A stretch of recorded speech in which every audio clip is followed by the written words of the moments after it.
Quantos estiveram aqui ontem? Deixa eu só ter uma noção. A maioria, então dá para a gente fazer quase que uma continuação. No nosso diálogo de hoje, na nossa conversa, e eu quero cumprimentar também a você que está em casa, não esqueci de você não. Quem estiver assistindo de qualquer lugar do Brasil, do mundo, no seu tablet, no seu smartphone, que Deus alcance você, ainda que você esteja vendo esse sermão num período não ao vivo, não diretamente, mas gravado na internet, que ele possa servir também de meditação para você. Hoje eu quero dialogar um pouco com vocês a respeito de um livro da Bíblia muito complicado. Eu acho que ele só perde em complicação para o Apocalipse. O Apocalipse é considerado o livro mais tenebroso da Bíblia no senso comum, e fora o Apocalipse é esse livro que é o livro de Eclesiastes. E como eu sei que na igreja aqui nós temos estudantes universitários, pessoas formadas, pessoas que querem entrar na universidade, pessoas que já não estudam mais, mas estudam, que eu digo, formalmente num colégio, mas gostam de ler livros.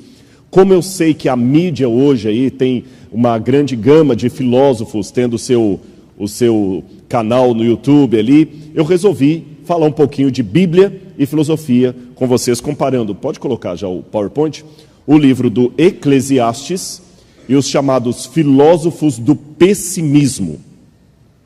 O que é isto? Filósofos do pessimismo. Vou explicar daqui a pouquinho para vocês o que é o Eclesiastes e o que são os filósofos do pessimismo. Só para começar, abra a Bíblia comigo no livro de Eclesiastes. Eu vou ler para aqueles que eventualmente, talvez, não conheçam o porquê que o Eclesiastes é um livro tão complicado de ler, como é que as pessoas às vezes têm uma visão tão negativa do Eclesiastes.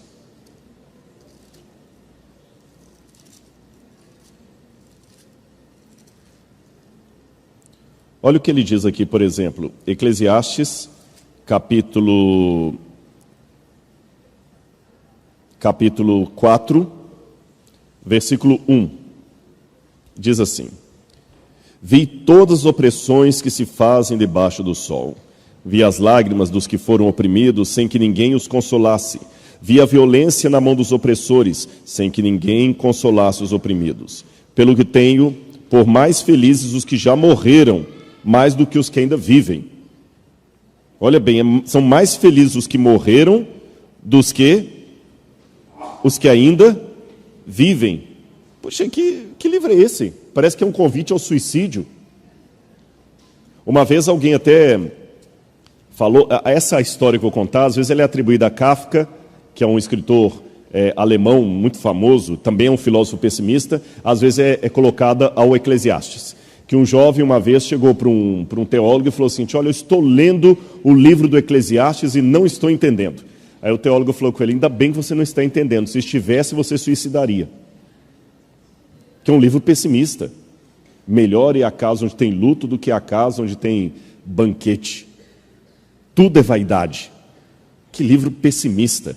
É tão pessimista o Eclesiastes, que eu não sei se os irmãos sabem disso, os judeus custaram a aceitar o Eclesiastes no cânon da Bíblia Sagrada Judaica.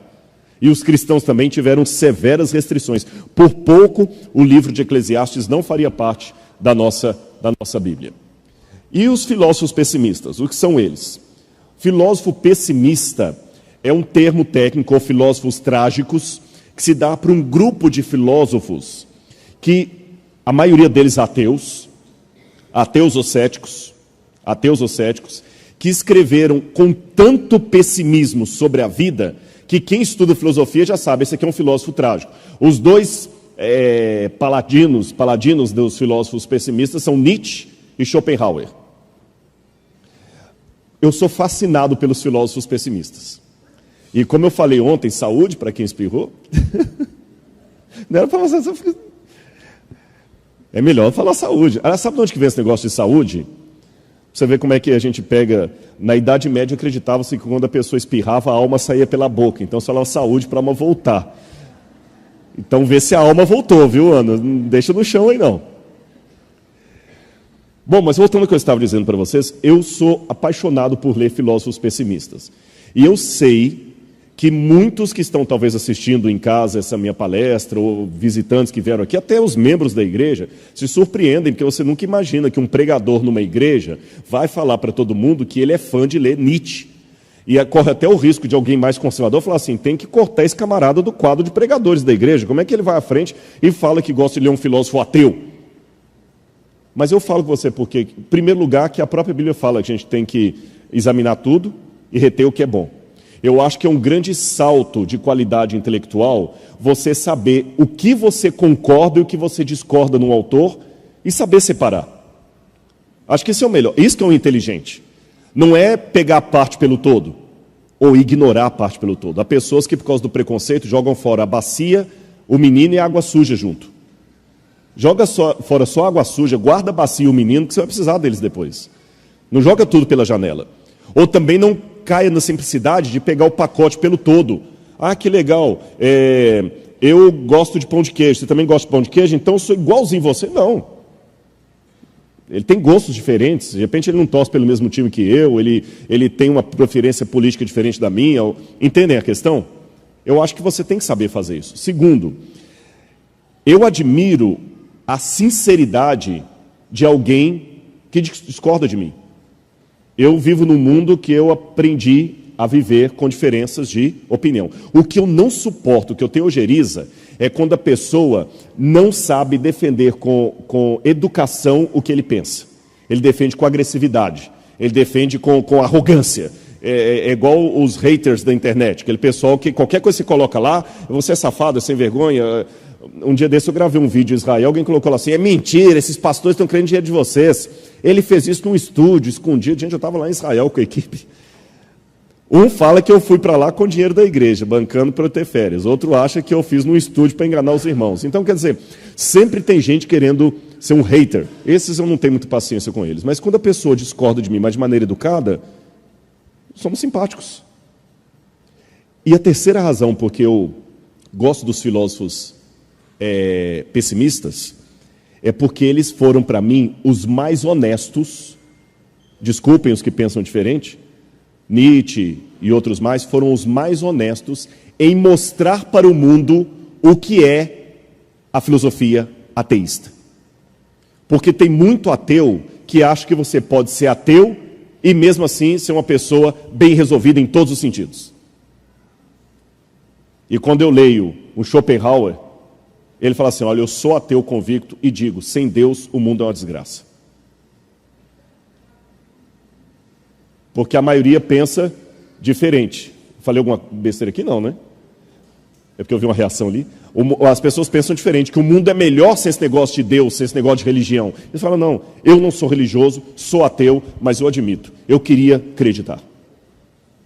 Então eu vou fazer uma comparação entre o pessimismo do livro de Eclesiastes, o pessimismo de alguns filósofos, vou pontuar só Nietzsche e Schopenhauer, porque se eu fosse trabalhar todos aqui, mesmo Nietzsche e Schopenhauer, se isso aqui for para alguém que é especialista em ambos, por favor, lembre-se que eu estou numa igreja, numa pregação, não estou numa tese doutoral, que eu vou dissecar o autor e fazer uma exegese dele, uma hermenêutica dele, eu vou citar alguns pequenos pontos, e mesmo quem é especialista em Nietzsche, alguém às vezes chega a uma interpretação diferente da outra, eu vou dar a minha, tipo, eu falo assim, olha, eu leio Nietzsche, mas eu não vi desse jeito que você está vendo, não. Isso é normal no mundo da academia. Ficou claro, então? Disto posto, é só para você saber, além de Schopenhauer e Nietzsche, tem Kierkegaard, que não era ateu, mas também era considerado Søren Kierkegaard, que era um pessimista também. E na perspectiva de Schopenhauer, por exemplo, viver é sofrer com pequenos instantes de felicidade. Você nunca é feliz, dizia Schopenhauer. Você tem pequenos instantes de felicidade. Mas o normal é o sofrimento. Isso leva a considerar que a vida é absurda. Para o filósofo, a vida é dor, efemeridade, miséria. A existência é um completo sem sentido. Stephen Hawking está tentando provar aí que no ateísmo há um sentido para a vida, mas tem outros ateus, como para mim uma envergadura muito maior do que Richard Dawkins, que acham, não, por eu ser ateu, eu digo, a vida não tem sentido. A única salvação do homem é poder esperar o repouso do nada. No romantismo e na transição dos séculos que foram evidentes as correntes do pessimismo, estou falando do final do século XIX, início do século XX, ali, quando Nietzsche passa a transição. Nietzsche morre em 1901, 1902, se eu não me engano, e em 1989, já nas beiras da loucura, é que ele escreveu que Deus morreu e toda aquela interpretação daquilo.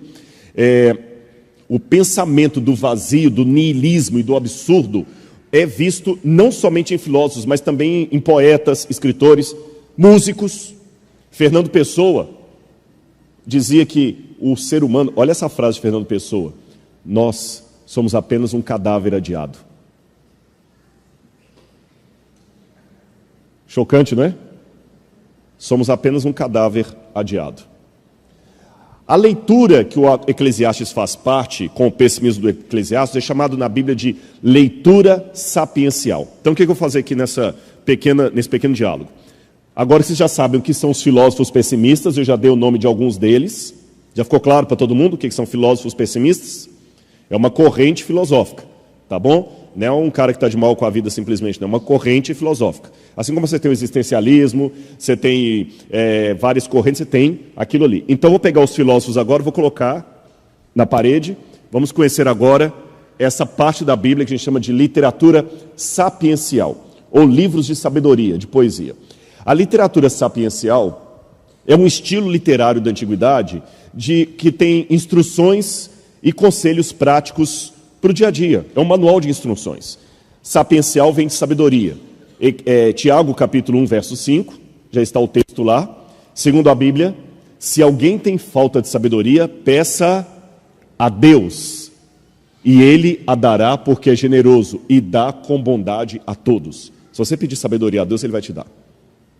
Então, na Bíblia, a sabedoria não é algo que você nasce com ela, é algo que Deus lhe dá, é um dom.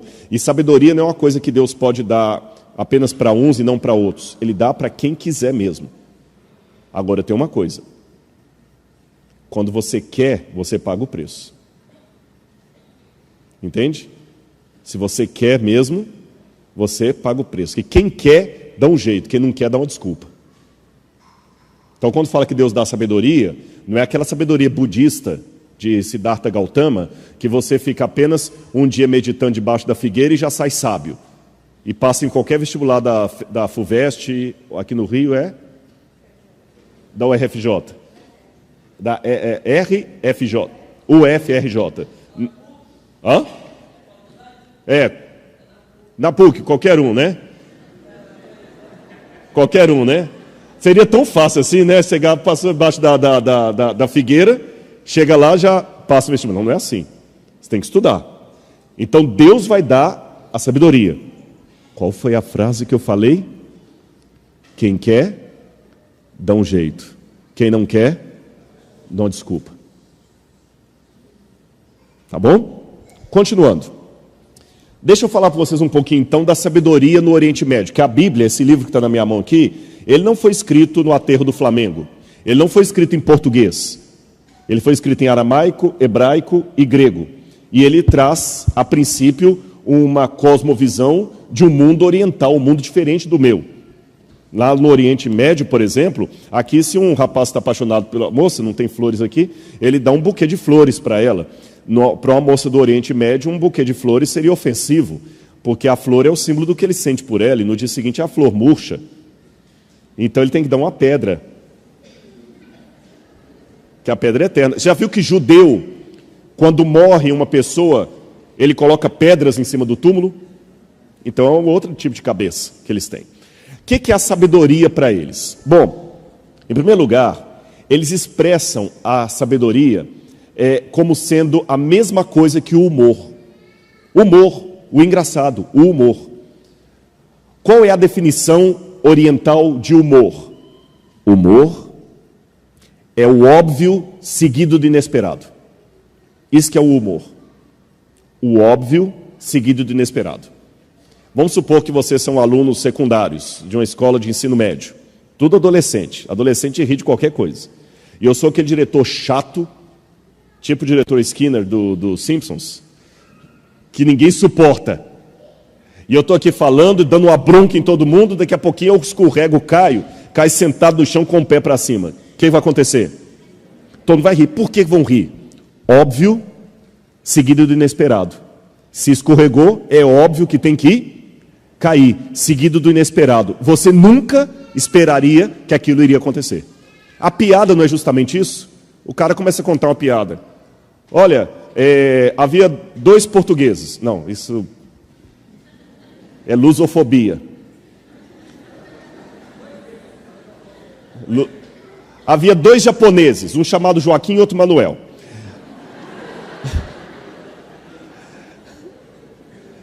Isso é humor. É o óbvio seguido do inesperado. Você nunca espera que a história vai terminar daquele jeito. Entenderam o que é o humor? E o que é a sabedoria? A mesma coisa. É o óbvio seguido do inesperado, aquilo que você nunca espera. Mas é o óbvio. Por que kamikaze usa capacete? O teu piloto kamikaze, aquele que vai com o avião lá, para que ele usa capacete? Você vai morrer. Não é? Querem saber? Ah, não querem não? Então tá bom. Continuando aqui o que eu estava dizendo. Hã? Tá bom. Lembra que o humor e a sabedoria estão ali. O que é sabedoria? O óbvio seguido do inesperado. Se um camarada bater com um avião, o capacete não vai proteger a cabeça dele. Ele não está de moto, ele está de avião. O capacete é para comunicação com a base. Por isso que a kamikaze usa capacete. É óbvio ou não é? Mas você esperava que era esta a resposta? Humor e sabedoria. Uma vez um rabino estava com os alunos e perguntou assim: o que vocês preferem? Um cavalo veloz ou um cavalo pangaré quase parando? Todo mundo falou assim: um cavalo veloz. E o senhor, professor? Depende. Depende de quê? Se eu estou do lado certo ou do lado errado da estrada. Se eu estou do lado errado, um cavalo veloz é uma desgraça, porque quando eu vi que estou errado, eu já estou muito longe. O óbvio seguido do inesperado. Agora é interessante que, quando eles iam colocar isso nos textos, principalmente na Bíblia, eles não colocavam em forma de tese, como a gente escreve. Quando eles iam falar uma coisa muito séria, eles usavam a poesia. Olha que interessante. Eu não sei se tem gente da área de letras aqui, mas no Ocidente, no Brasil, a gente pensa em poesia geralmente em romance.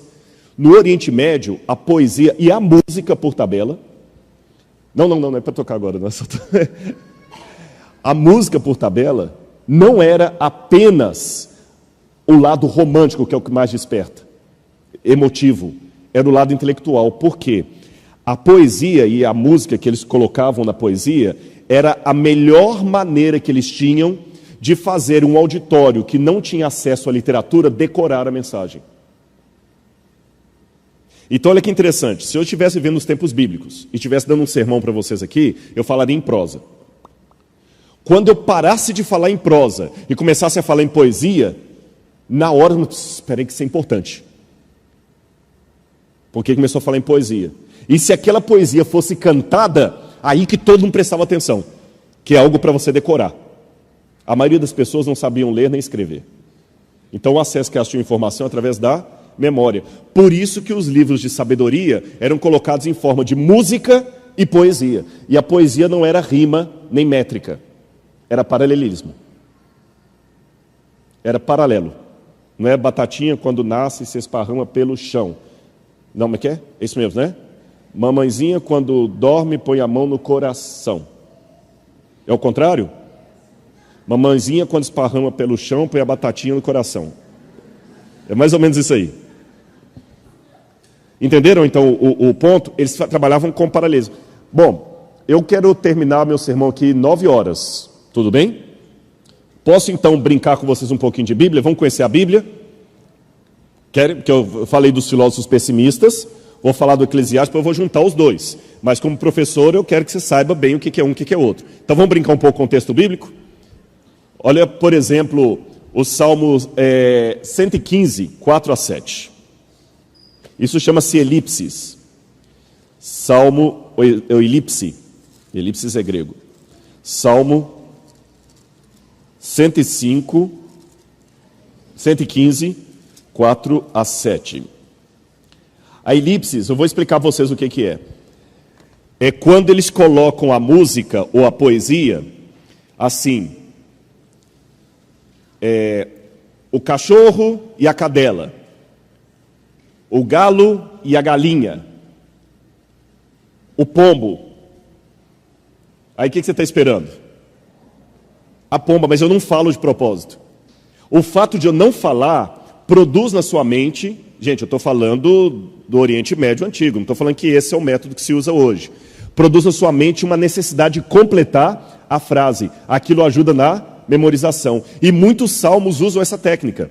Olha esse aqui, por exemplo, do 4 ao 7. Prata e ouro são os ídolos deles, obra das mãos de homens. Tem boca e não falam, tem olhos e não veem, tem ouvidos e não ouvem, tem nariz e não cheiram, tem mãos e não apalpam, pés não andam. Aí fala assim, garganta, som. Aí o tradutor colocou assim, nenhum som sai da garganta. Mas no hebraico está assim, garganta, som. O que está faltando? Tem garganta, mas não tem voz. Ele de propósito não colocou a palavra, chama-se elipse. Não colocou de propósito, não é que ele esqueceu que a música ficou incompleta. É porque na hora a pessoa vai fazer e aquilo ajuda a memorizar. O Salmo 51, que é o Salmo de Davi, mostra bem a poesia. Abre sua Bíblia no Salmo 51. Quando você lê corrente assim, você não vê poesia aqui, mas a poesia hebraica é sempre paralelo de ideias, não é rima. É como se eu falasse assim, a menina era bonita e inteligente, uma garota esperta e charmosa. O que vocês perceberam? A menina era bonita e inteligente, uma garota esperta e charmosa. Eu falei a mesma coisa com palavras diferentes. Menina, garota, bonita, charmosa, esperta, inteligente. Mas assim você decora. Entenderam? Olha o Salmo 51. Compadece-te de mim, ó Deus, segundo a tua benignidade, e segundo a multidão das tuas misericórdias, apaga as minhas transgressões. Lava-me. Vou fazer diferente. Eu vou pegar o Salmo e vou separar uma frase da outra para vocês verem como é que dá direitinho. Vocês conseguem ler ali? Eu peguei o Salmo. Eu só separei os paralelos. Olha como é que é a mesma coisa. Eu vou falar a parte em vermelho, vocês falam a parte em negro, em negrito. E preste atenção se nós não estamos falando da mesma coisa com outras palavras. Compadece de mim, ó Deus, segundo a tua benignidade.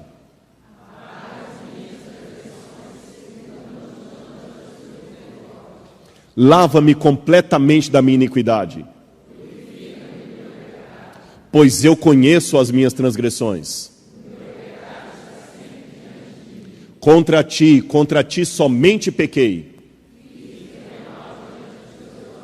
de sorte que és justificado em falares. Eis que eu nasci em iniquidade. Eis que desejas que a verdade esteja no íntimo. Purifica-me com esopo e ficarei limpo. Faze-me ouvir júbilo e alegria. Esconde o teu rosto dos meus pecados. Perceberam? Isso é sabedoria. A Bíblia se preocupa com a didática. Eu podia dar outros exemplos mais para vocês. As instruções de Amenemope, por exemplo, no Egito, mostram que outros países vizinhos a Israel nos tempos bíblicos também tinham livros de sabedoria. Lembra que a sabedoria se expressava pela música, pela poesia. Às vezes tinha prosa também. O livro de Amenemope, que é esse pergaminho que vocês estão vendo aí, tem passagens que são idênticas à da Bíblia. Por exemplo, Provérbios diz assim: inclina o teu ouvido e ouve as palavras dos sábios, e aplica o teu coração ao meu conhecimento, porque te será agradável se o guardares no teu íntimo, se aplicares todas elas aos teus lábios. Aí você vai no texto egípcio, está lá: dá teu ouvido e ouve o que te digo, e aplica o teu coração para aprender. E é bom para ti para colocá-los no teu coração. Deixe-os descansar no cofre do teu ventre, para que possam atuar como um pino sobre a tua língua. Tem muitas passagens da Bíblia que são encontradas ali. Aí tem aquela questão: mas será que foi a Bíblia que copiou Amenemope ou Amenemope que copiou Salomão? Eu acredito que foi o do Egito que copiou Salomão, pela datação. E Salomão, ele casou entre várias pessoas com uma rainha, uma princesa do Egito. Então o Egito teve contato com a sabedoria de Salomão. Lembra que a rainha de Sabá, que veio da Etiópia, foi lá para conhecer Salomão. Parece que os provérbios de Salomão chegaram até ao Egito. Provérbios 31, que fala da mulher virtuosa, tem um acróstico. Cada verso do provérbio começa com uma letra do alfabeto hebraico. Aleph, Beit, Gimel, Dalet. Cada verso começa com uma letra do alfabeto hebraico, direitinho. Então são formas que a Bíblia tem de ajudar a decorar o texto. Agora, para terminar essa parte aqui, vamos entender em que bolsão da Bíblia estão os livros de sabedoria. Está claro para todo mundo? Os que são visitantes estão vendo? Agora eu vou mostrar a você como é que a Bíblia está formatada. Porque você vê a Bíblia no livro de capa preta aí, de Gênesis, Apocalipse, e tem gente que fala comigo assim, Rodrigo, é difícil ler a Bíblia. Você que tem em casa, às vezes, também tem essa dificuldade. Que eu começo a ler, eu não entendo aquele arranjo dos livros. Eu preferi uma coisa de A a Z. A Bíblia está arranjada por temas. A Bíblia, na verdade, é uma coleção de 66 livros, segundo o cânon protestante e evangélico, 66 livros. A Bíblia católica tem alguns livros a mais, são os deuterocanônicos, o que os protestantes chamam de apócrifos. E essa coleção de livros da Bíblia, Bíblia significa coleção de pequenos livros, ela pode ser arranjada como se fosse uma estante mesmo. Os 5 primeiros livros da Bíblia, que estão lá em cima, ó, Gênesis, Êxodo, Levítico e Números, são os livros de Moisés, a lei de Moisés. São os livros da lei, que contam a história da origem do mundo. Depois vem Josué, Juízes, Rute, que conta a história do povo de Israel antes da monarquia. Aí depois você tem Samuel, Reis e Crônicas, que conta o período da monarquia de Israel e da destruição pelos babilônios. Depois vem Esdras, Neemias e Esther, que conta o período do fim do cativeiro babilônico e o início da reconstrução dos muros de Jerusalém. Então você tem ali os 5 primeiros livros da lei de Moisés, os próximos ali são livros históricos, que contam a história de Israel. Depois você tem o livro de poesias ou os livros de sabedoria, que é Jó, Salmos, Provérbios, Eclesiastes, vamos estudar, e Cantares. Depois começam os livros dos profetas, profetas maiores e profetas menores. Aí vem o Novo Testamento. Os 4 primeiros são os evangelhos, contam a história de Jesus. O livro de Atos, que está isolado ali, história da igreja cristã. Depois os verdes ali são as cartas do apóstolo Paulo, a seguir outras cartas e finalmente o livro do Apocalipse. Então nós vamos nesse momento aqui pensar da prateleira de cima o livro de Eclesiastes, que faz parte dos livros de sabedoria ou livros de poesia, como eu falei com vocês. Para recapitular, lembra que a poesia, em hebraico eles chamam de Hokmah, é algo que pode ser procurado, não nasce conosco. É uma habilidade adquirida, é mais do que a coleção de informações diárias. É saber como navegar em meio a estas informações. É a habilidade para tomar decisões corretas. É descobrir o caráter de Deus nas coisas diárias e seguir o seu exemplo, agir como Deus agiria. Essa que é a visão bíblica de sabedoria. Ou seja, segundo a Bíblia, eu estou agora parafraseando, é lógico, estou criando um anacronismo. Informação você pega no Google, sabedoria você busca em Deus. Tá bem? Informação e sabedoria não são sinônimas na Bíblia. E o Eclesiastes, que em hebraico o nome dele é Kohelet, significa o livro do pregador. Kohelet é aquilo que eu estou fazendo aqui. Kohelet é um anunciador, é que fala assim, gente, venham, todo mundo, venha. Venha que eu tenho algo muito importante para dizer para vocês. Assentem-se, que eu quero conversar com vocês. É o Kohelet, é o pregador, o anunciador. É isso só que eles traduziram por Eclesiastes. Esse nome Eclesiastes é um nome cristão que foi dado para o livro. O autor, provavelmente é Salomão. Alguns pensam que não é Salomão, porque tem algumas expressões no livro que parecem ser posteriores ao tempo de Salomão. É como se a Emília, do sítio do Capão Amarelo, tivesse um livro falando para o Pedrinho assim, eu vou deletar você do meu livro. Quando Monteiro Lobato escreveu aquilo, não tinha o verbo deletar. Mas isso significa apenas que um editor posterior pode ter feito algum arranjo das palavras de Salomão, juntado. Vocês sabem disso? Então isso acontece. Às vezes alguns livros são compilação. Depois que o autor morre, que a compilação é feita. Isso é normal. Aqui está a divisão do Eclesiastes. Salomão inicia no capítulo 1 colocando o problema, a mesmice do tempo. Depois do capítulo 1:12 até o 6, ele vai buscar uma solução para o problema do pessimismo. Ele não vai encontrar a solução. No capítulo 7, ele chega à conclusão que aquelas soluções que ele procurou não daram em nada. Então aí no capítulo 11 e 12, ele dá o desfecho final do livro, que é surpreendente. Para lembrar dos filósofos pessimistas, eu digo que do capítulo 1 até o capítulo 11, 90% do texto poderia ser escrito sob a autoria de Nietzsche ou Schopenhauer. 90%, uns 10% ali sai porque ele coloca Deus na jogada. Mas do capítulo 11 e 12 é onde ele vai divorciar, separar desses autores. Valeu a introdução? Vamos fazer agora a comparação dos dois, para ver qual é a novidade bíblica. E até, por favor, faça uma propaganda. Quando você estiver na Universidade Federal do Rio de Janeiro, na PUC, em qualquer lugar, fala assim, olha, professor, o senhor pode ser pessimista, achando que crente não tem cultura, mas pelo menos eu fui numa igreja lá que o cara pregou e falou de Nietzsche o tempo todo lá. E Schopenhauer, viu? Você pode falar que não tem, mas existe isso. Existe vida inteligente fora da sua sala de aula. Tá bom? Então é bom a gente saber, a gente tem que sair um pouquinho da nossa caixinha. O termo-chave que Salomão usa é o termo vaidade. Vamos ler aqui na Bíblia, Eclesiastes, capítulo 1, versículo 2. Abra sua Bíblia aí, Eclesiastes, capítulo 1, versículo 2. Tem uma Bíblia para visitante aí? Hã?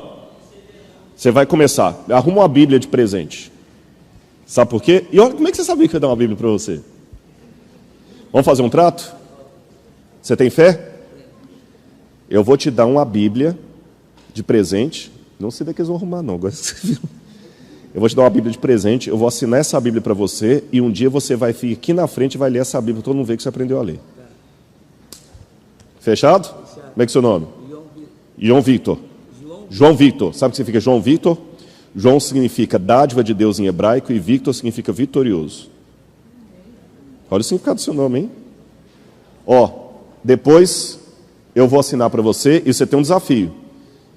Deus vai te dar o privilégio que um dia você vai, aqui nessa igreja, chegar no púlpito e vai ler um versículo da Bíblia.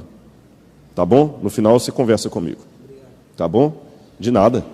Na verdade, eu fiz caridade com o chapéu dos outros. Abençoei, exatamente. Eu vou. Você quer fazer uma oração comigo? Você acredita? Então vem cá. Vem cá. Sabe por quê? Rapaz, vem cá. Você quer que eu tire o sapato também?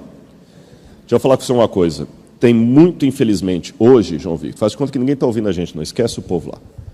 Vou até ficar de costas para eles aqui. Infelizmente, no mundo hoje, existem algumas coisas, mesmo dentro das igrejas, que me chateiam. Às vezes tem preconceito, né? Você está sem graça porque você estava de coisa. Às vezes você chega de terno e gravata, o pessoal te trata de um jeito. Você chega de short assim, te tratam de outro. Eu quero te falar uma coisa que teve um dia, eu tinha 14 anos, que eu não tinha dinheiro para ir pegar o ônibus. Eu ficava esperando alguém me dar o dinheiro para voltar. Eu morava longe para danar. E tinha um dia que uma irmã da igreja não veio e eu tive que voltar a pé. Teve uma vez que eu passei fome vendendo livro de porta em porta para fazer faculdade. Uma vez uma mulher, eu bati na porta para vender livro, chama colportagem. Você ouve essa palavra pela primeira vez, você vai ouvir muito essa palavra, colportagem. E uma mulher jogou água em mim. Sai daqui, vagabundo. Eu estava tentando estudar e eu ouvi vagabundo. E na minha casa não tinha apoio nenhum, que era violência doméstica. Eu tenho o meu cóccix quebrado até hoje, ninguém está ouvindo a gente, estou falando com você. Esquece os outros. Por violência, do meu irmão batendo em mim, meu irmão batendo no meu pai, eu vi os dois indo no caburão. E aquela vergonha. Mas eu botei uma meta na minha vida. Deus, se o Senhor me dá uma força, eu vou mudar de vida. E se Deus te colocou sentado ali, é porque Deus me trouxe aqui, talvez nem foi para falar só para eles, foi para falar para você que Ele tem uma meta para você. Isso aqui não fazia parte do sermão. Eu não combinei, nem estou com sensacionalismo. Nem estou querendo seu dinheiro. Eu estou querendo que você tenha uma vida como eu tenho. Porque se você acreditar em Deus, eu sou você amanhã. Está abençoado, em nome de Jesus, viu? Tá bom? Agora tem uma coisa. Mas agora tem uma coisa. Agora eu falei que eu ia falar com ele esquecendo de vocês. Agora eu vou falar com vocês esquecendo dele. Vocês pagaram minha passagem de avião? Sim, eu não vim para cá com o meu bolso, eu não tenho dinheiro para isso. Pastor adventista, a gente não cobra para pagar, fazer sermão. Eu acho que às vezes eu prego no igreja, pastor, você prega? Eu prego em várias igrejas não adventistas. E às vezes o pessoal, quanto você cobra? Eu falei, não cobro. Mas como? Não cobro. Aliás, cobro. Eu cobro a passagem para eu vir, e a única coisa que eu peço é para ficar num hotel mesmo simples, porque a gente fica mais à vontade. Vocês entendem? Não, você vai ficar na casa de um irmão, mas vocês não têm muito privacidade. Só isso que eu peço. Um hotel simples, não é, pastor Flávio? Está aqui, fiquei aqui, estou aqui feliz. Não é? E eu vim com muito prazer, numa agenda apertada. Mas agora eu quero falar uma coisa aqui. Para a honra e glória de Deus, eu vim atender vocês. Agora vocês têm que cuidar do João Vitor. Porque se vocês não cuidarem desse menino, e a internet está mostrando, eu não sei quem vai cuidar desse moço. Vocês estão mostrando para os ateus que estão assistindo que evangelho realmente é tudo conversa para boi dormir, é para arrancar dinheiro do povo mesmo, e que ninguém dá importância a ninguém. Ontem nós tivemos uma atriz da Globo que veio aqui à frente aceitando o apelo. Eu espero que vocês o tratem tão bem como tratariam aquela atriz da Globo. Porque ele é um filho de Deus. Eu não estou aqui no Rio para cuidar dele, mas vocês estão. Quem Deus vai tocar no coração para cuidar dele, eu não sei. Mas não me façam passar vergonha. E nem a Cristo. Porque, como eu falei ontem, eu vi que tem várias visitas aqui, a única doutrina adventista que muita gente vai sair aqui é o comportamento seu nessa igreja. E a sua vida é a única Bíblia que muitos deles vão ler. Em nome de Jesus. Tá bom? Vamos fechar agora. Vamos voltar para o tema, senão daqui a pouquinho vocês não voltam mais. Porque já, gente, 15 para as 9. Deixa eu ir. Não, e o pregador também tem que tomar vergonha. Já pensou, pastor Flávio? Ele me traz aqui, vem as visitas, aí eu anuncio o sermão. 120 razões porque eu sou um cristão. 4 horas depois de sermão, estou na razão número 5. Não fica mais ninguém. Fiquem tranquilos que eu vou terminar 9:05, 9:10 no máximo. Voltando. Eclesiastes capítulo 1, versículo 2. Vaidade e vaidade, diz o pregador. Tudo é vaidade. No hebraico, que é aqueles palavrões que vocês estão vendo ali, é um pouquinho diferente. Lá está escrito aqui, ó. Havel, Havalim. Sopro de sopro. Suspiro de suspiro. Que eles traduziram como vaidade, porque eles traduziram vaidade por causa do latim. Vanitas, vanitam. Vanitum, vaidade. Mas não é bem vaidade que está no hebraico. Havel é um sopro assim, ó. Sabe quando você está cansado? Isso aqui em hebraico é Havel. Havel, Havalim, o construto. Quer dizer, sopro de sopro, suspiro de suspiro, vapor de vapor. Amor, kohelet. Suspiro de suspiro, diz o pregador. Havel, Havalim, Hakol, Havel. Suspiro de suspiro, diz o pregador. Ou vapor de vapor. Tudo é vapor, tudo é suspiro, tudo passa. É diferente da palavra ruach, que é vento em hebraico. Vento em hebraico é... Mas o Havel é um vento assim. Entenderam agora? Sim ou não? É isso que o Eclesiastes está falando que é a sua vida. Somos um cadáver adiado. Tudo passa. Essa foto aí de Rosa Camfield, uma senhora de 103 anos, que morava em Chandler, no Arizona, e ela tirou uma foto com uma bebê, que foi batizada com o nome de Kylie, e eles tiraram a foto da senhora de 103 anos com a menininha. Viralizou essa foto aí na internet. Mas eu quero pegar um outro aspecto dessa foto. Essa senhorinha de 103 anos, que já não consegue mais andar, um dia foi um bebezinho como aquele. Correu, brincou, pulou. E aquele bebezinho, um dia vai ser, se não morrer antes, uma velhinha daquela. Ou seja, aqui eu vou voltar para os filósofos pessimistas. Por mais hoje que você esteja disposto, animado, correndo, pega ônibus, faz esporte, atleta, um dia, mais cedo ou mais tarde, a gravidade vai começar a funcionar. Você vai descobrir a gravidade de Newton, sem precisar estudar física.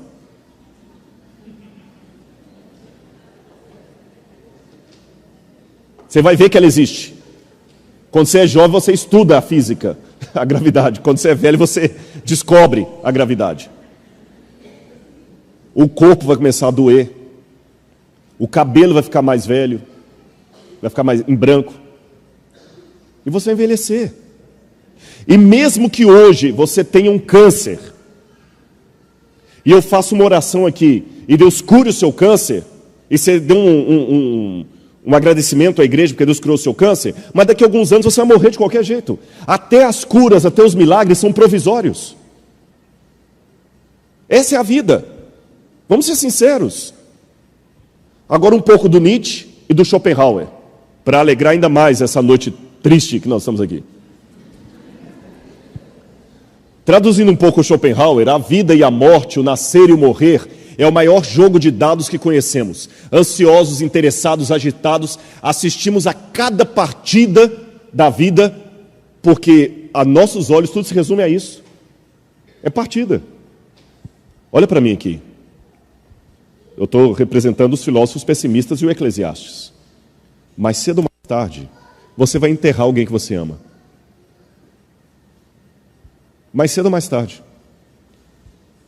Ou vai morrer antes deles. Desculpe-me, mas eu estou sendo realista com você.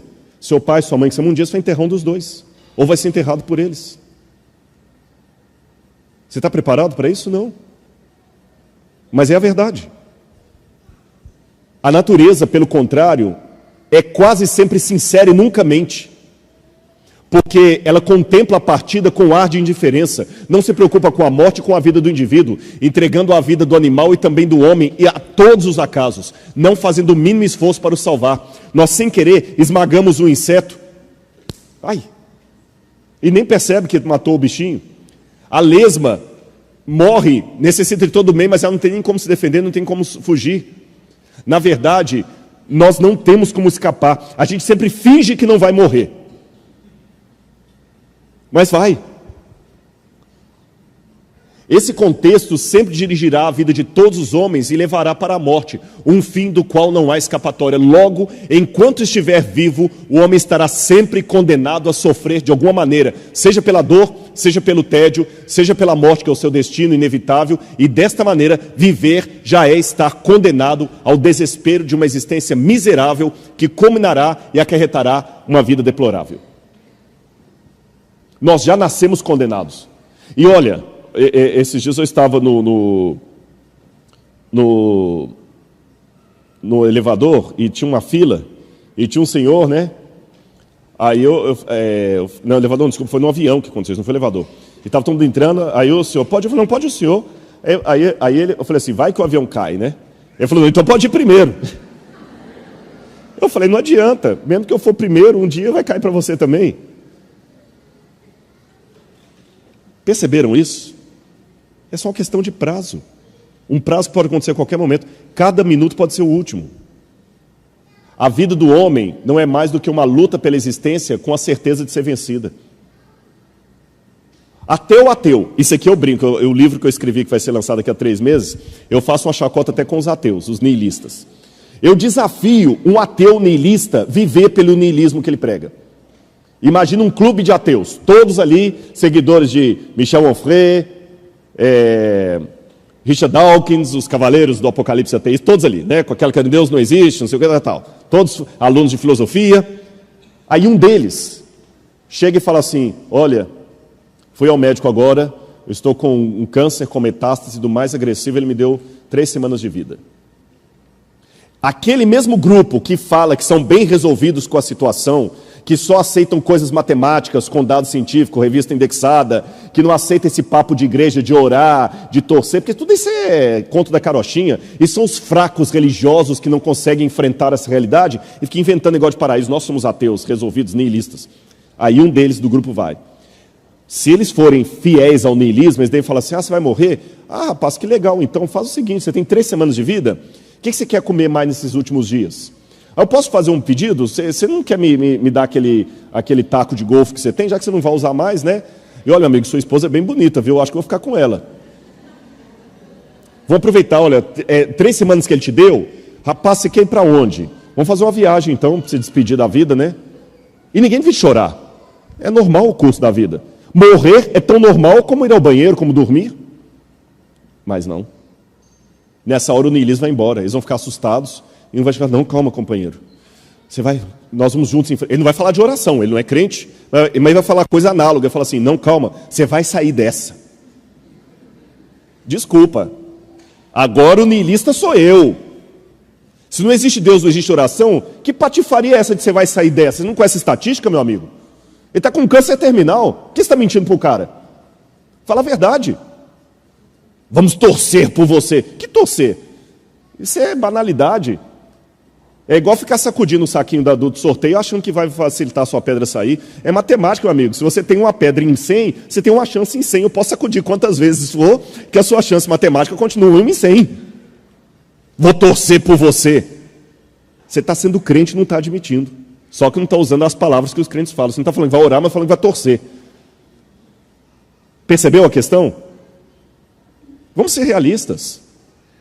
Aí vem o Nietzsche. O Nietzsche é um pouco diferente do Schopenhauer. O Nietzsche foi muito influenciado por Wagner, o grande músico, compositor, e por Schopenhauer. Mas o Nietzsche tem um momento da vida dele que ele rompe com o Schopenhauer, e o Nietzsche procura ser um pouco mais otimista. O Schopenhauer foi bem deprê mesmo. Você lê o Schopenhauer, dá vontade de dar um tiro no ouvido. O Schopenhauer fala assim, acabou mesmo. O Nietzsche não. O Nietzsche fala o seguinte, não, pelo contrário. Os homens não têm de fugir da vida como os pessimistas, mas como alegres convidas de um banquete que desejam as suas taças novamente cheias e dirão à vida, uma vez mais, temos a arte para não morrer de verdade.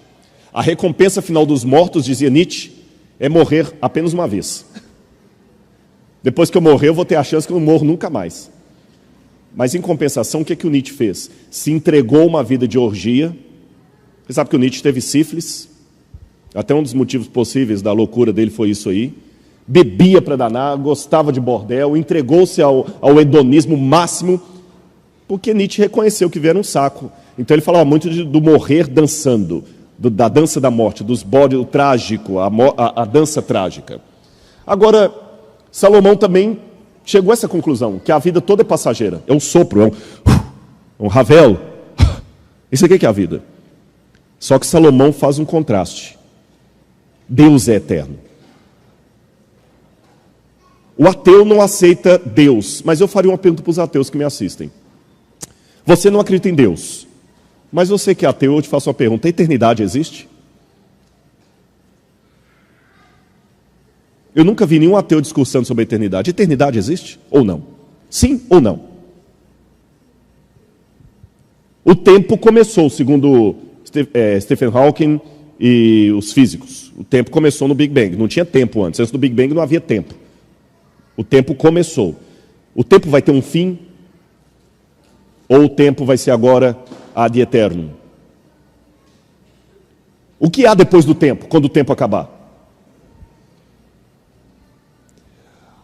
Agora que vem a questão. Salomão, então, depois que chegou todo esse pessimismo, ele começou, muito parecido com os filósofos pessimistas, a buscar alguma forma de compensar aquela dor, aquele vazio. Então, capítulo 1, verso 13, diz que ele começou a buscar conhecimento.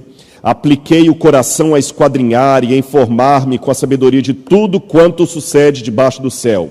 Esse enfadonho trabalho impôs Deus aos homens para nele os afligir. O que Salomão está falando aqui? Que o saber é o enfado da carne. Salomão fala assim, olha gente, eu procurei conhecer tudo, estudei tudo, matemática, astronomia, tudo que ele tinha à sua disposição na época. Tudo, lia tudo. Encheu Jerusalém de livros e tudo mais. Só que Salomão chegou à conclusão que quanto mais ele sabia, pior ele ficava. Por isso que Salomão falava, o saber é o enfado da carne. E de novo Salomão está parecido com os filósofos pessimistas, porque essa mesma expressão eu encontrei em Schopenhauer, eu encontrei em Nietzsche, eu encontrei em Camus, eu encontrei em Kioran. A consciência é uma doença. Até Dostoiévski, que não era ateu, também falou isso. Porque é horrível saber. Vocês assistiram Matrix? Lembra que no Matrix tinha o Reagan? Tem um diálogo do Reagan que o agente Smith pergunta assim: nós temos um acordo, senhor Reagan. Aí o Reagan fala assim: você sabe, eu sei, esse bife não existe. Porque no Matrix tudo era, né? Esse bife não existe. Eu sei que quando eu colocá-lo na minha boca, a Matrix dirá ao meu cérebro que ele é suculento e delicioso. Depois de 9 anos, você sabe o que eu percebo? A ignorância é uma bênção. Mas é melhor não saber mesmo. É melhor não saber. Porque quando você sabe todas essas coisas que eu li, eu confesso a vocês, é igual eu falei do Kafka, você tem que cuidar para não suicidar. Saber que tudo acaba. Olha o que diz também o Arthur Schopenhauer. Quanto mais claro é o conhecimento do homem, quanto mais inteligente ele é, mais sofrimento ele tem. O homem dotado de gênio sofre mais do que todos.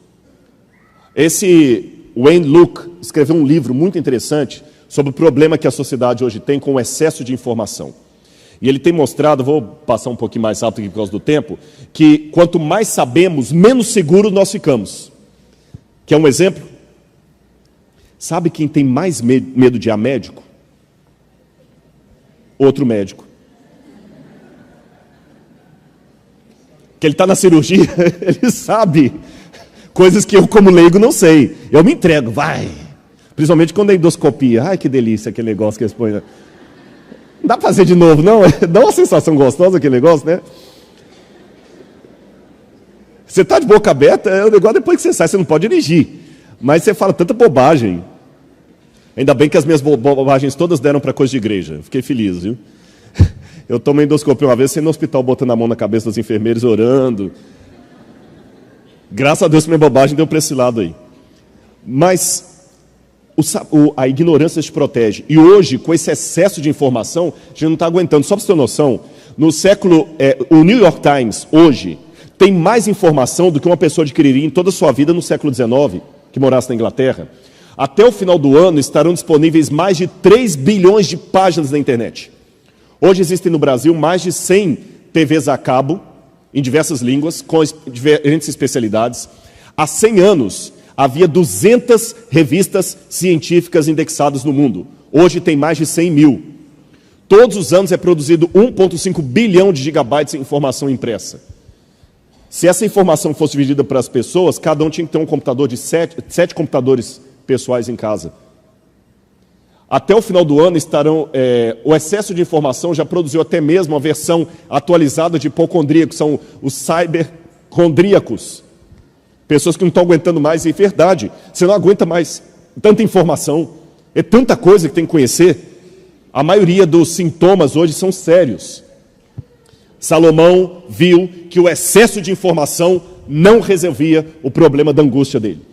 Os filósofos pessimistas também chegaram à mesma conclusão, que o excesso de informação, de diploma, de doutorado... Gente, eu fiz 2 doutorados e um pós-doutorado e continuo tendo diarreia como todo mundo. Pelo contrário, o que você mais sabe depois disso é o tanto de coisa que você não sabe. Se o pastor falava, Rodrigo, você pode vir aqui na igreja? Posso. É porque ele já sabe a área que eu falo. Você fala assim, faz um sermão aqui sobre psicologia do adolescente. Fala, não, desculpa, de jeito não atrevo nem a abrir a boca. Você entende a questão? Aí Salomão, quando viu que não dava certo com o conhecimento, e os filósofos pessimistas também, Salomão tentou uma outra coisa: hedonismo, prazeres. Aí o livro de Eclesiastes fala que ele tentou tudo: acumular riquezas, posses, mulher, bebida, tudo que ele podia, tudo. Salomão teve não sei quantas concubinas e amantes, ele teve sexo com mulher de tudo enquanto é jeito. E provavelmente, até com homens. Porque o livro Patriarcas e Profetas e Reis diz que ele começou a ter até tendências efeminadas. Aliás, desculpem, eu espero que eu não receba agora nenhum processo e seja acusado de homofobia, mas eu tenho cá as minhas dúvidas, não sou psicólogo, se o excesso de casos de homossexualismo que nós estamos tendo hoje são casos reais de homossexualidade ou é modismo, porque o público já cansou, o sexo ficou tão banal que agora sexo com pessoa do mesmo sexo já perdeu a graça, agora tem que ser com o dia que ficar... porque, por exemplo, na Europa, agora já tem gente defendendo sexo com animais. Na Alemanha, agora, recentemente, teve um grupo lá querendo o direito de poder ter casamento com seus animais. Isso aqui não é fake news. Não é fake news. Tá bom? Eu poder ter relação com o meu animal e ser amparado por lei, isso. E um grupo de deputados não está querendo permitir que isso aconteça em Berlim. Não é fake news. Então tem um modismo. Salomão também. Porque o que é proibido só é proibido enquanto é raro. A hora que se torna parte da sua dia, perde a graça. Por isso que as pessoas, os velhos que gostam de droga, falam assim, hoje não faz maconha como antigamente. Não, não é que não faz maconha como antigamente. É porque você já está tão viciado que ela não faz mais o efeito que fazia antigamente. É esse que é o ponto. Bom, Salomão, então, de novo, não vou ler os textos bíblicos por causa do tempo, ele ficou frustrado. Ele ficou frustrado, porque tentou tudo aquilo também e não deu certo. O Nietzsche também. Olha o Schopenhauer, olha o que o Schopenhauer falou. A riqueza influencia-nos como a água do mar. Quanto mais bebemos, mais sede temos. E o Schopenhauer tem uma hora que ele fala o seguinte, a vida é uma constante oscilação entre a ânsia de ter e o tédio de possuir. Não é isso que nós temos hoje? Quer um exemplo? Eu tenho 47 anos. Parece mais novo. Eu uso produtos Jequiti.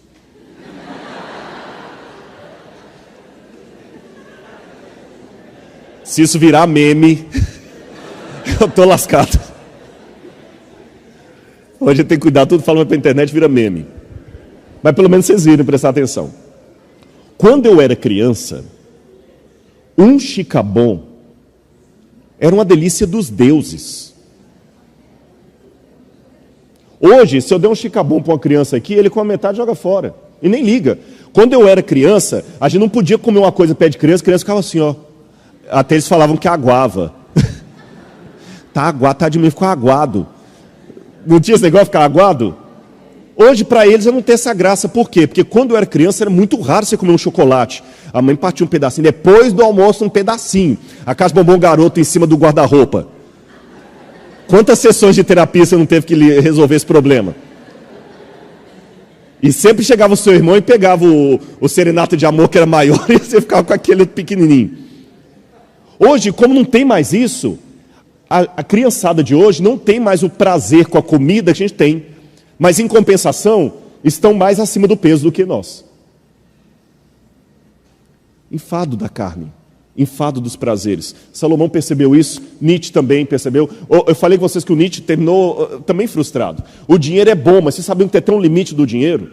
Uma universidade americana, ela fez um estudo lá, eu não vou delongá-lo aqui, que tem um limite do dinheiro, mesmo que você fique rico, se você ultrapassar aquele limite, você não consegue ter mais satisfação, pelo contrário, corre-se o risco de você ter mais e começar a se sentir menos realizado. E são estudos acadêmicos com revista científica produzida. O estudo mostra que assim que as pessoas atingem certo patamar financeiro, um aumento de renda tende a ser associado a uma satisfação reduzida com a vida e um menor nível de bem-estar. É porque é o seguinte, você ir à loja e querer comprar dois blazers, mas se o dinheiro só dá para levar um que você ficou juntando o mês todo, te dá uma satisfação. Você trouxe um, ficou feliz porque você lutou, você passou o mês todo querendo aquele blazer. E voltou já pensando em juntar dinheiro para comprar o outro. Mas na hora que eu passo a loja, eu posso comprar os 10 blazers, se eu quiser, a loja toda, aquele prazer você não tem mais da conquista. É o tédio de possuir.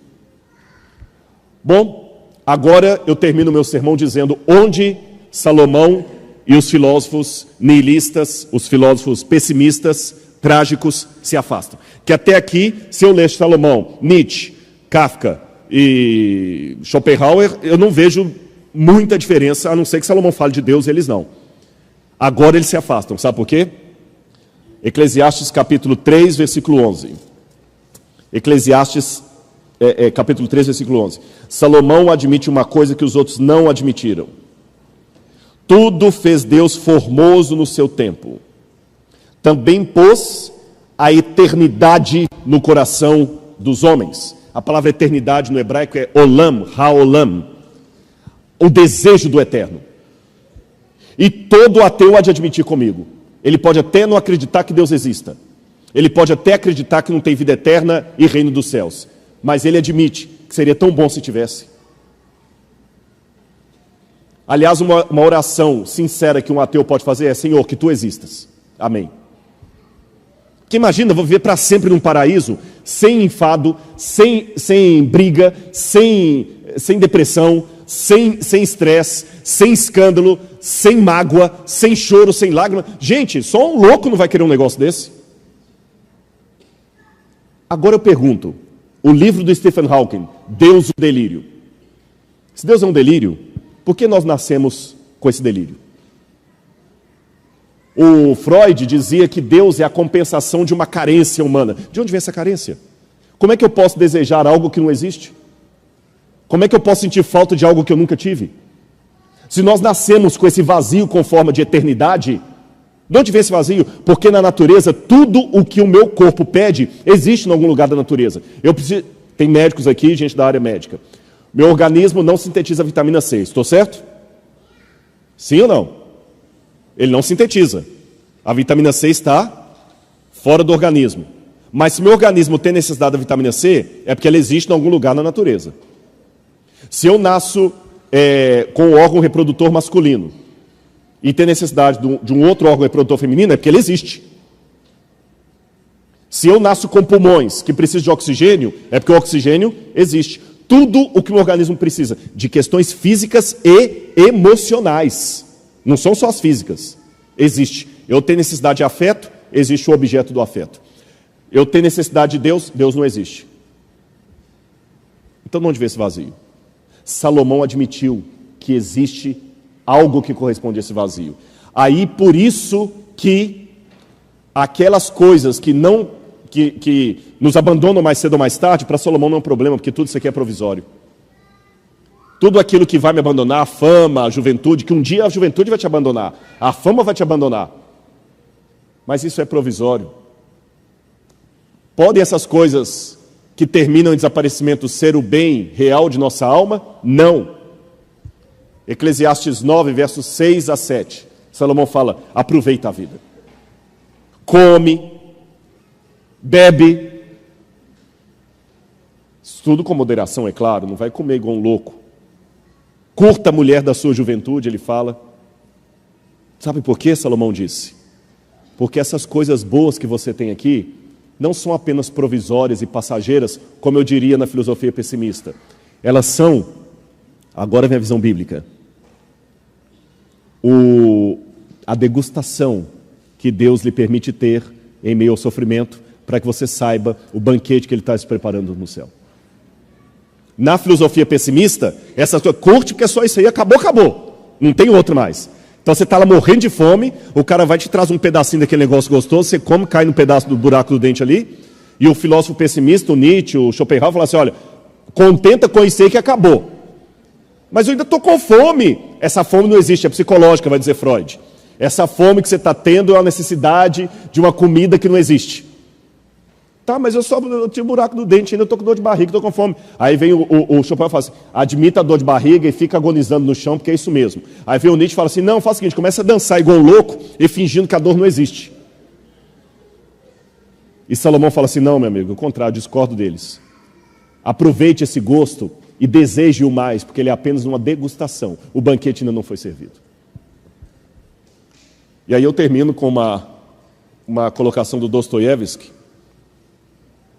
que Dostoiévski falava uma coisa muito interessante, e com essa eu termino para você em casa pensar. Todos nós somos como pássaros almejando o voo, as alturas.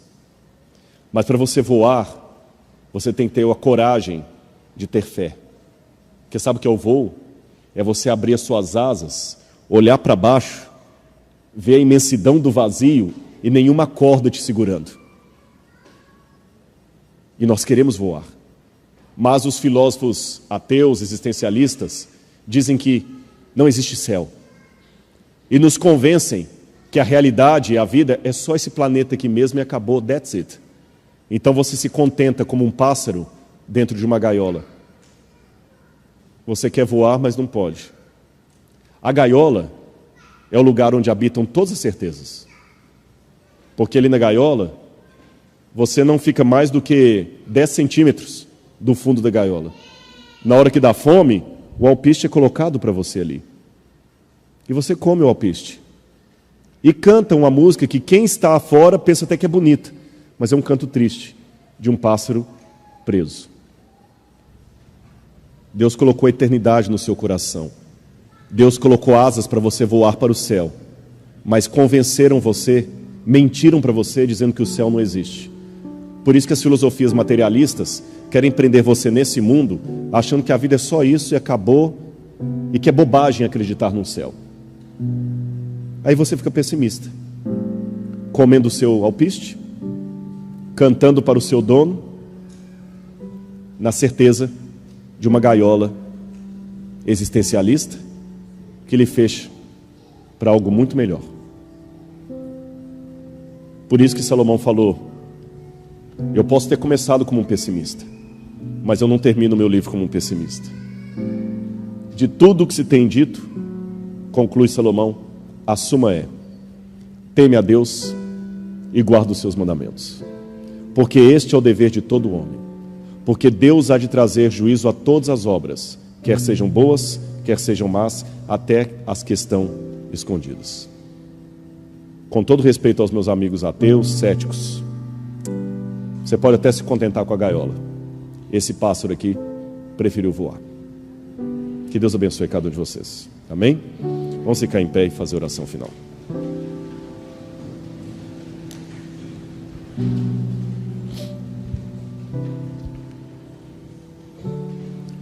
Obrigado, Senhor, por Tua graça, pelo Teu amor. Obrigado pela certeza viva de que nós temos um Deus que nos permite alçar voos e alcançar terrenos muito maiores do que a efemeridade do solo de uma gaiola. Abençoa todos aqui, Senhor, a todos os visitantes que estão conosco, e nessa oração eu coloco de maneira especial o nome do João Victor. Se o Senhor colocou aqui na igreja, o Senhor tem um propósito para a vida dele. E dá-me o privilégio, Senhor, de um dia ouvir a experiência dele